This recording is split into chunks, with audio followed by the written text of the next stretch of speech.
रामपुर गांव में राखी अपने पति महेश और बेटे करण के साथ रहती थी। वह तीनों अपनी जिंदगी में बहुत खुश थे। करण की उम्र शादी के लायक हो चुकी थी। राखी और महेश सोचते हैं कि अब करण की शादी जल्द ही हो जाए। तभी राखी करण से कहती है कि बेटे, मैं कल जिस शादी में गई थी वहां पर मेरे रिश्तेदार की बेटी प्रीता भी आई थी। वह बहुत सुंदर और संस्कारी भी है। मैं चाहती हूँ कि तुम उससे शादी कर लो। करण अपनी माँ की बात मान लेता है। राखी और महेश करण की शादी प्रीता से करवा देते हैं। नई बहू घर आती है, सब लोग बहुत खुश होते हैं। ऐसे ही काफी समय बीत जाता है। प्रीता बहुत अच्छा खाना बनाती थी। घर वाले उसकी बहुत तारीफ करते हैं। प्रीता की सास राखी कहती है कि बहू, तुम खाना तो बहुत अच्छा बनाती हो पर खाती बहुत कम हो। प्रीता कहती है, नहीं माँ जी, ऐसी कोई बात नहीं है, मैं तो पहले से ही इतने ही खाना खाती हूँ। कुछ दिन बाद प्रीता अपना मन पसंदीदा खाना किचन करी बनाती है। उस दिन घर पर कोई भी नहीं होता है। प्रीता खाना खाने के लिए टेबल पर बैठती है और सोचती है कि मैं सबके सामने यह सोचकर खाती थी कि अगर मैं ज्यादा खाना खाऊंगी तो यह सब मेरे बारे में क्या सोचेंगे। आज तो घर पर कोई भी नहीं है तो आज मैं सारा खाना खा जाऊंगी।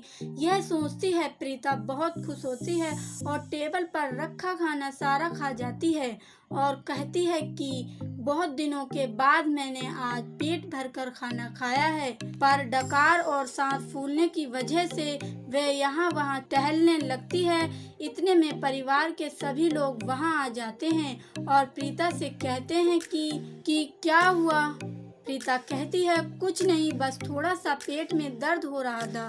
प्रीता की सासू माँ कहती है, दवाई खा लो। और यह कहकर सब लोग अपने रूम में चले जाते हैं। कुछ दिनों बाद प्रीता का पति करण बाजार से फल लेकर आता है जो प्रीता को बहुत पसंद थे। प्रीता सोचती है कि मैं आज रात को ये सारे फल खा जाऊंगी। सब घर वाले सो जाते हैं। तभी प्रीता किचन में जाती है और फल खाने लगती है। फल खाने के बाद प्रीता अपने रूम में जाकर सो जाती है। सुबह को राखी प्रीता से कहती है कि बहू, कल करण जो फल लाया था वह कहाँ है। प्रीता कहती है, माँ जी, मुझे नहीं पता, मैंने सोचा कि आपने कहीं छुपाकर रखे होंगे।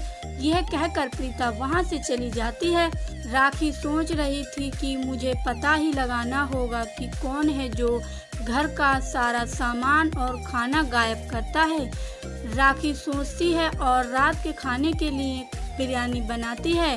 बिरयानी बनाने के बाद प्रीता से कहती है, बहू, कुछ काम से मैं बाहर जा रही हूँ, तुम घर का ख्याल रखना। और मन में सोचती है कि आज तो मैं उस खाने चोर को पकड़ कर ही रहूँगी और जाकर दरवाजे के पीछे खड़ी हो जाती है।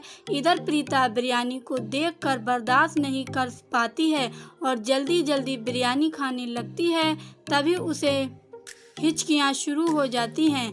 जैसे ही पानी पीने के लिए प्रीता गिलास उठाती है, वह गिलास गिर जाता है, जिसके शोर से राखी फौरन ही किचन में जाकर देखती है। प्रीता को देखकर राखी चौंक जाती है। प्रीता से कहती है कि यह सब क्या हो रहा है, क्या तुम ही हो जो खाना सामान चुराती थी।